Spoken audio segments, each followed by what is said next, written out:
Safaan akkas jetteemi waltaatanii akka aartii irraa fayyadamtan maangoonee jechuukeetimi. Dhuunfatti illee gartee haalli ammaa kun gaafa artistoota keenyaa ka duraa wajjin irra fooyya'aadha yaada jo'uun qaba. Bar irra fooyya'aadha oomitiyyuu siifin himaatiti.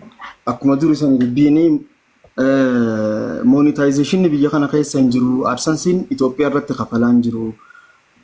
TikTok'n illee Itoophiyaa irratti hin kafalu. Wannummaan gartee social media ta'e Itoophiyaa irratti kafaltoota akka hin jirtu. Kanaaf kun immoo akka nama qabrii keessa jiraachuuti yoo gartee faayidaan hin jirre yoo artistoonni wanna kanarraa akka fayyadaman ta'e biyyaa fi mootummallee gargaaruu ni danda'anii gartee wal bira dhaabbachuun miskiina hedduu gargaaruu danda'anii aartiin waa hedduudha daleedi. Biyyoota garaagaraa Turkii fakkeenya fudhachuu dandeenya, Hindii fudhachuu dandeenya. Kanaaf biyyaaf shoora guddaa taphatti. Kanaaf mootummaan dhaatu wanna kana sirreessuu danda'a nuti sirreessuu hin dandeenyu AdSense'dha wajjin ka diil godhee wanna kana monetization akka biyya kana deebi'u ka godhuu danda'u mootummaadha nuti itti barbaadeeti. Thank you. Safaan itti farreen gaafii fi deebii keessaniif galatoomaa diinaa oliif carraa kana diinaa ol nu gabaabsi. Gaafii inni illeen yeroo akka gabaabsee deebisutti bikoo sa'a dheeraa asirra taa'u jira dalagaa dhiisee dadhabsiisne.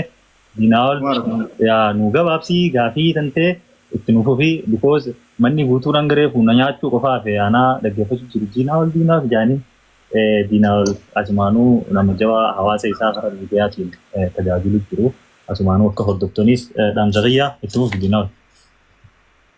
Assalamu alaikum warahmatullahi wabarakatuh. Ndi khaysan akkam jirtan? Wa alaikum salaam warahmatullahi wabarakatuh. Dinaol khiyakkam nagaya fayyaa. Aboo harree hiyyagaa si jala taayitiin si hordofaa ture jalqabaa kaaseen qaxumuraatti ammoo carraan boodara nagee ajaa'iba waan sitti ta'u. Inumaatu baga boodara nagee maaliif gartee waan silaa ati dubbachuu sodaatte hedduu taniin silaa boodana irra tuttuqee bira kutu barbaadutu jira. Ana booda namni dhufee gaafii gaafatullee hin barbaadu maaliif nu duraa balleessa waan ta'eef. Wallaahi hedduu galatoome rabbi umrii si haadha reessoo abdeelleen hedduu ulfaadhu asirratti kana sagantaa bariisu tana qopheessite namni hedduu affeeruu feetiifi. Duba gaafarree kiyya ani haasawa hin dheereysu abdeelleen jabu waywaate akkuma duraatiifi. Akkana qabu. Boodaanuun kan keetis rakkoon qabu ati maashiidha. Beektaa obboleessa kiyyaa. Boodarra yoo antellee rakkoon qabu. Boodarra aanuun numaatu gaarii jeetiin jira bara. Innaa akkasii warri mana kana daawwachaa jirtan hundinuu galatoomaa faraan baddeessaa durillee namni hedduun ni beektanii. Moorarraa ammoo sababa gaafii namoonni adda addaa karaa adda addaatiin gaafatanii jecha icitiilee hedduu waan silaa asirratti dubbatamee hin beekne hunda gaafatanii akkasi baranii jiranii. Moor ammoo wanti itti dabaluu barbaadu faraanii wajjin faamiliidha. Nama mana faraanii wajjin jiraatee isaa wajjin nyaatee dhugee beeku harka isaatii fi harka ashiitaarraayi. Nama wajjin illee waa dalagee beeknu waa hedduullee wajjin dabarsinee jirra. Wantoonni gartee takka wanti alaa dubbatamu san durillee dubbatamaatuma turte ammallee dubbatamaatuma jirti deebisaan ammoo akkuma inni keessan anirra deebi'uun barbaadu. Namoonni waan akkasii jendaa uumanii waa dalaguu barbaadanii jirti. Ammoo amala faraanirraan wanti takkittiin ani dinqisiifatu jechuudha. Halaalarraa wal beekaa turre mana isaatti ammoo wal agarree wajjin nyaannee wajjin duwinee amala faraanirraa wanti ani hedduu dinqisiifadhu. Faraanii hanga namni alaa jaalatu kana caalaa hoggaatti dhiyaatte faraan jaalatu. Wallaahi waan kana gawaaniin itti dhiyaattee isaa wajjin nyaatee dhugeef hin beekaa. Nama obsa qabu nama dadhabne nama ammaas jettee tan dhageenye amaluma isaarraa waan namni isa duwwaa rukkee kaasutan nama dhageenye artistoota Oromoollee gaa hedduu beeknaa manillee hedduun itti dhiyaattee beekaa nama hanga ammaatti pirootokola isaa eeggatee naamusa isaa eeggatee hojii isaa keessatti gartee qulqullina hojii isaa eegee hanga ammaatti osoo istaandardii isaa gadi hin bu'in osoo bakka takka dhaabbatee waan gaafatin nama hanga ammaa jiraatu jiru. Farree kiyya gaa asii yoo dheereessa gartee atillee na bira jirtaa guyyaa biraatiin sirruwaa. Mana kiyya dhuftee na wajjin jiraattee istiidiyoo tiyya keessatti na wajjin walaleessitee na wajjin yedaleessitee na wajjin gangalattee qaaxiraa na wajjin bultee haala kiyya bartee jaalala tiyya bartee waan hin jibbus bartee na biraa deemtee arragaa atilleen nama guddaa naa taateetiin si arkee na jabaattee jabaa Oromoon qabdu keessaa tokko taatee mul'attee jira garanumaanuu gammachuu guddaan qabaa ulfaadhu gaadiidhaan alkee.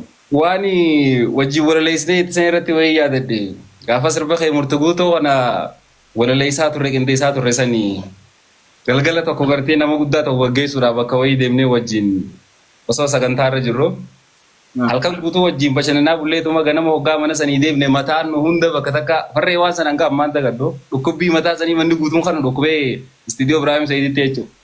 Wallee dalaguu deemnellee hadisnee biraa deemne. Wallaahi biyyaa sana. Reefu mudannoo sana himta jeetiin eegaa ture hoggaa mudannoo abdeen si gaafatu. Guyyaa tokko keessatti nama torba musaddee mataan bakka takkatti nu dhukkubeen hundaa'u mana sanii yaane maal akka ta'e immoo guyyaa sanan qaaraa naaf hin galle.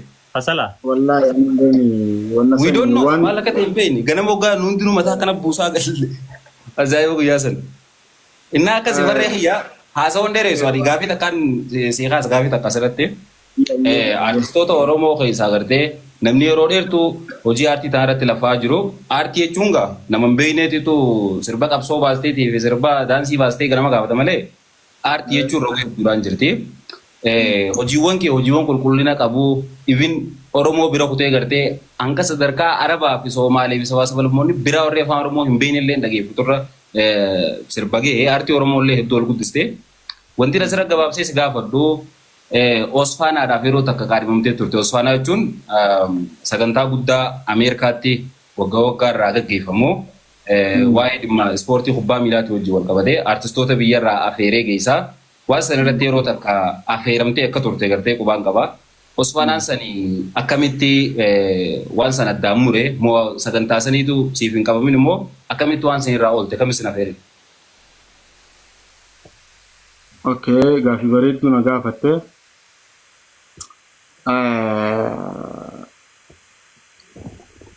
Abiyyi dhiyoon tana maal jee osoo naman tiktooka laaquutiin harkee onna sanii biyya miskiinaa keessatti jee yoo maatiin tantee tujjaara taatee nama si gargaaru qabaattee jireenya bareedaa jiraattellee ati miskiinaa sababni Ameerikaan daga jettee yoo imbaasii Ameerikaadhaa deeyitee ilmoo biyya nama biyya miskiinaa waan taateef jecha imbaasiin Ameerikaadhaa sin dabarsuu jedhe. Kanaaf Osfaanaan haa galatoomuu irra deddeebi'ee natti ergaa ture jechuudha. Invitation imbaasiin Ameerikaadhaa immoo na darbee jechuudha. Kana imbaasii Ameerikaatiin na kuffisee carraa biraatis hoggaa naa laatan deebi'ee carraa saniif fayyadamee ammas illee numan dhiyaadhaa jechuudha. Gama isaaniitiin warra Osfaanaadha. Wanni koomadhu hin jirtu jechuudha. Haa galatoomani hooggantoonni Osfaanaadha. Takkaana jalaa nafne ammallee naa ergaa jiranii fura durallee na gargaaranii imbaasiin Ameerikaa carraa nuu kannee ulaagaa guuttannee dabarre taanaan hawaasa Oromoo bal'aa ummata jaalalaa sanirra dheeyinee taaleentii teenya agarsiisuudhaaf fula durallee qophiidha jechuudha. Nama kumaa fi 500 si daawwachaa jiru kana keessaa isaan bira guyyaa waan taateef toorri nama 500 olii namachi jiru jeetii yaada. Hooggantoonni Osfaanaallee waan kana dhageeffachaa jiranii bakka imbaasii Itoophiyaatiif maal gartee taasisa dura dhaabbachisanillee isaan walqixxeessuu ni danda'an gaaka godhaniiti. Asumaanuu amata faraan Osfaanaa irratti akka agarru abdii qabna. Farree kiyya gaa hedduu galatoome asirratti si harkadhee isiin kallattiin hawaasa duratti si dubbisuu kiyyaa fi sagantaallee gama xumuraarra waan taateef asumattiin gabaabsaaf abdii galatooma hayyee. Galatoomii Diinaa Olii fi Safwaan dhuftanii hirmaannaa keessaniif gaafii keessaniif galatoomaa ulfaadhaa isin jala naa turaa naaf karaa walitti dhaammanneetii wal gaggeessinaa nagaa naa turaa. Thank you hayyee galatoomaa ulfaadhaa. Farree walitti deebina yeroo dheeraa booda gaafiin gaa an akkanatti sa'a dheeraa turre hin jenne yoo xiqqaate sa'a takkaa fi daqiiqa 20-30 turre qofa jeetiin dhufe jaalaltee hawaasni si qabu immoo sa'aadhaan hin daangeffamne dheeraadha. Even namoota as jala yeruma carraa takka jiru jiranii asumaan of kolchaa jennaani yaada keetii irra dhaabne yaada kan kee itti fufiiti dhumarratti mana nu bareechii akkasitti adda baan asirratti immoo osoo fitin dura waan takkaan jaa waa'ee reefuun tana achi gala giiftii maal jaanii barreessu turanii ani yeroon laayivii seene fuul durallee isiniif hima keessummaa kiyyaafillee giiftii kan naajee isiniin kadhadhu yoo isinitti tolee giiftii fedhinnaa keessanii inni kannitanii fi anaaf immoo taaphumaa fi sheer akka iskiriinii nan qabne gootanii fuul durallee waa takka even badhaasan isinii qopheessaan maallaqa kiyyaanii fuul dura hawaasaaf even badhaasotaa fi faraan fa'aa immoo wallistoota faraan illee nama akkasiitii miti. Nama isin gaafatu miti. Isin gaafateet isin beeku. Fedhinnaa keessanii namni dasisa jee keessaanillee waan dasisa jee godhuufii danda'a. Asirratti immoo nuti giiftii faraanii kannaa jennee inuma never ever isin hin gaafannu. Fanan isin hin beekufadha. Koomantii reefu tanaa harku ture. Galatoomii farree itti fufeeti. Galatoomii. Waama giiftii jamsanaa hin beeku waan akkam akka taatee ammumaan sirraa dhaga'uu jira. Waan akkamii hin beeku yeroo hedduu tiktaa kan fayyadamu. Gamanumaan dubbadde reefnu tanaa uummata akkaan hawaasa jedhee raruun barbaaduu hin jee kan akkana bira dabarra. Dhaamsi nan qabu maal irratti dhaabne turre?